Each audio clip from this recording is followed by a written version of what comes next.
ወደ ክርስቶስ ልብ የሚቀርቡ ብቻ ነው ይቺን ቅድስት ድንግል ማርያም ሊያውቋት የሚችሏት ወገኖች። የማያውቋት ግን ለዘላለም ሲሰድቧት ሊኖሩ ይችላል። ምክንያቱም ኢየሱስ ክርስቶስን የማያውቁ ማርያምን አያውቋትም። ማርያምን አያውቋትም ክርስቲያኖች። ይሄ ማህበራዊ ድረገጹ የማያሳየው ነገር የለም። ምን ያደርግልሃል? መታይ ምን ያደርግልሃል? አጃቢ ፎሎወርስ ሆኗል እኮ የዚህ ዘመን ጉዳይ። እዚህ ችግራችንን ለማስፈታት የምንመጣበት ፍርድ ቤት ምናምን እግዚአብሔርን ለማወቅ ነው አሁን መቅመስ ያለብን። ቀምሳችሁ ትውረዱ፣ ጣፍጣችሁ ውረዱ። የቦታ ለውጥ ብቻ ሳይሆን የህይወት ለውጥ አምጥታችሁ ውረዱ። አምጥተን እንውረድ። በጽድቅ እንወቀው፣ በቅድስና እንወቀው፣ በህይወት እንወቀው። ንጹህ ጸሎት ባይሆንም የረከሰ ጸሎት ብትሆንም ጸልይ አደራ። እየሰማችሁ ለ15 ቀንም ብትሆን ምርጥ ልጁን እሰየው የኔ ወንድም። እሺ በቅጥነተ ህሊና በእውነት ኦርቶዶክሳዊነት የምታውቀውን እውቀት አለማያውቁ አያውቁት። አንዳንዴ እዚህ ውስጥም እንደዚህ ነው። ለአንዳንዶች ይዘጋል፣ ለአንዳንዶች ይከፈታል። አንዳንዶች ዝም ብለን ተመላላሾች ልማደኞች ብቻ እንሆናለን። አንዳንዶች ደግሞ የምር አዲስ መጥተው ሰማይ ተከፍቶላቸው ሊያርጉ ይችላል። ትዕቢተኞች አያውቁት፣ በፍጹም አያውቁትም። እኛስ እዚህ ስንመጣ እናውቀዋለን። አይሁድንም አጋንንትንም ብዙ አወራንላቸው። እኛስ እናውቀዋለን። እኛስ ወደ ማወቅ ቀርበናል።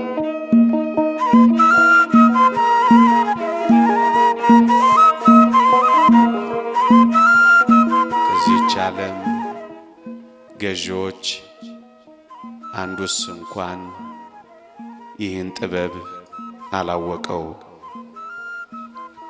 አውቀውስ ቢሆን የክብርን ጌታ ባልሰቀሉትም ነበር። የሐዋርያው የቅዱስ ጳውሎስ መልእክት ወደ ቆሮንቶስ ሰዎች አንደኛ ቆሮንቶስ ምዕራፍ 1 ቁጥር 8። የተወደዳችሁ ክርስቲያኖች የተወደደ መድኃኒታችን በኃይሉ ብቻ ዲያብሎስን ጸጥ ማድረግ ይችል ነበር። በረቀቀው ጥበቡ ባያሸንፈው የኛ መዝሙራችን ይቀየር ነበር። ምን ብለን? እግዚአብሔር ኃይለኛ ሰይጣን ጥበበኛ እያልን እኮ እንዘምር ነበር። ምክንያቱም ሰይጣን በጥበቡ እኛን እንዳሸነፈን የታወቀ ነው። አታሎን በእባብ ሥጋ ተሰውሮ ልክ እንደዚሁ በጥበቡ ድል ባይነሳው ኖሮ እግዚአብሔር ኃይለኛ ሰይጣን ጥበበኛ ነበር መፈክሩ የዓለም። አሁን ግን ክርስቶስ ቀየረው። እግዚአብሔር ኃያል፣ እግዚአብሔር ጥበበኛ የሚል መዝሙር ተሰጠን። ለምን በዝውታና በስውር መፈጸም ፈለገ ካላችሁኝ ዲያብሎስ ከሱ ጋር ከመዋጋት እንዳይሸሽ ነው። ያንን ዮሐንስ ወንጌል ምዕራፍ 9 ላይ ያለውን አይነ ስውር በፈወሰው ጊዜ አይን ያልነበረውን ግንባር አይን ባደረገ ጊዜ ምን ያክል እንደተበሳጩበት አታውቁም? ሊወግሩት ድንጋይ አንስተው እንደነበር አታውቁም? ታዲያ ለምን በጊዜ አበሳጫቸው? ገና 33 ዓመት ይበሳጩ የለ። አያችሁ እንዳይበሳጫቸው እንግዳው ነገር ሲጠብቃቸው አያችሁ። የተወደዳችሁ ክርስቲያኖች ክርስቶስ ለማበሳጨት አይደለም የመጣው። ማንንም እልህ ውስጥ ለመክተት አይደለም የመጣው። ከፈወሰ ተአምራት ካደረገ በኋላ ይውጣላቸው እያለ በፊታቸው ሚንጎራደድ እንዳይመስላችሁ። ፈቀቅ ነው የሚለው። ንዴታቸው እንዳይጨምር፣ ቁጣቸው እንዳይገድል ፈቀቅ ብሎ ይሰወራቸው ነበር ይላል። ምእመናን ኦርቶዶክሳዊነት ማንንም የማበሳጨት ዓላማ የለውም። ኦርቶዶክሳዊነት ማንንም የመተንኮስ ዓላማ የለውም። ለዚህ ነው ተንኩሰን የማናውቀው፣ ስንተነኮስ የምንኖረው።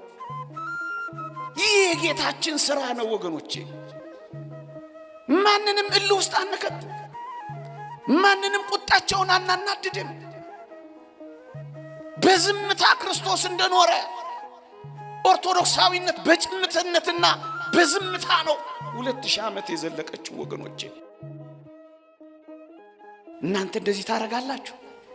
ይውጣላቸው እያላችሁ አይደለም የምትጎማለሉት? እልህ ለማስያዝ አይደል አንዳንዶቻችን ምን ኖረው?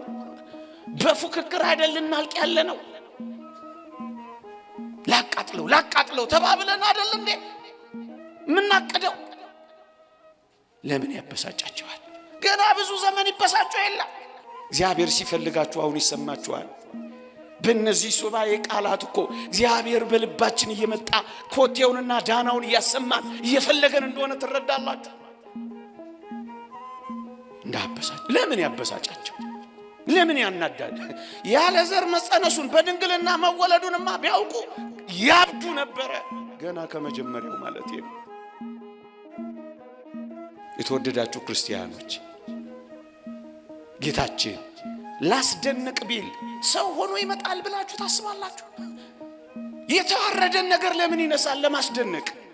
ከፀሐይ በላይ ፀሐይ፣ ከጨረቃ በላይ ጨረቃ እያበራ ሊመጣ ሲችል የተዋረደ ሰውነታችንን ለምን ገንዘብ ያደርጋል?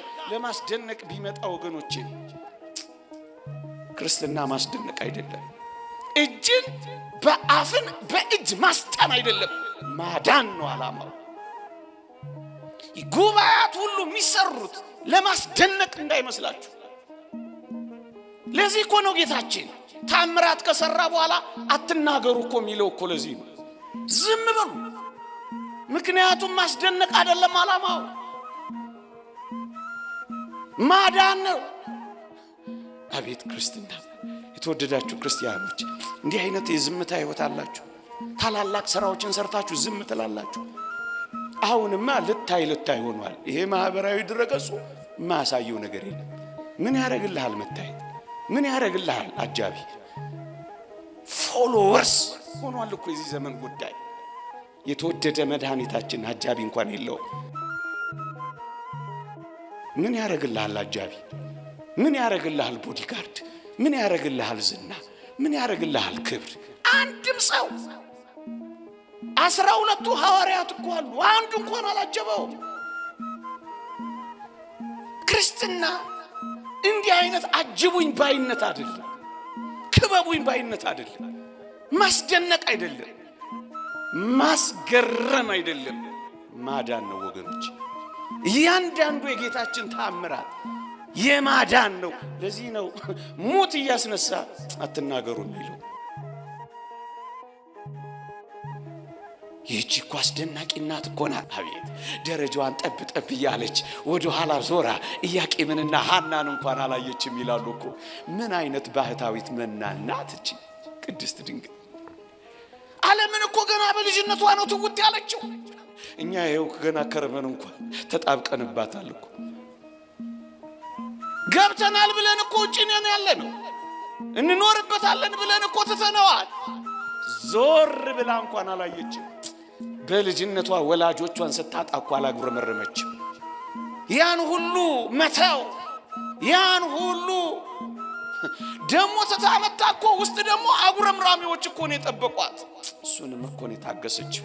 እንደዚህች አይነት የመከራ እናት ዓለም አላየችም። የመከራ እናት ነች። መከራ ከሚቀበል እዚህ ስታለቅሱ ለምን መልስ እንደምትሰጣችሁ እንደምትራራላችሁ ታውቃላችሁ። የመከራ እናት ናት። መከራን ታውቃለች። እዚህ ስትነጠፉ ለምን ቶሎ መልስ እንደሚሰጣችሁ ታውቃላችሁ። መተውን ታውቃለች። ብቻ መቅረትን ታውቃለች። ባዶ መሆንን ታውቃለች። ለዚህ እኮ ነው እዚህ አሁን እናንተ እንዲህ አይደለም ምቀምሳችሁ እኮ ነው። ያልቀመሰ ሰው የለም። እኔ እንኳን ማቃቸው 20-30 ዓመት እዚህ የሚመላለሱ አሉ። እድሜያቸውን የፈጁም ይኖራሉ። ቀምሰው ነው ወገኔ። ጥቅስ አንጠቅስልህም ግን ቀምሰን። ምክንያቱም መከራን ከሚቀበሉ ጋር አብራለች። ትህትና ትጥቋ ነው። በጣም አስደናቂ እናት ነች። የተወደዳችሁ ክርስቲያኖች በልጅነቱ በአደባባይ የወጣ ብዙ ተአምራት ባለማድረጉ ምክንያት ራሱን እንዲያውቁት አለመግለጡን ማወቅ የምትችሉት በምን እንደሆነ ታውቃላችሁ? በልጅነቱ ብዙ ተከታዮች በኖሩት አንድ። ሁለተኛስ ዝናው በዓለም የናኘ በሆነ ነበራ። ከ30 ዓመቱ በኋላ ነው መታወቅ የጀመረው።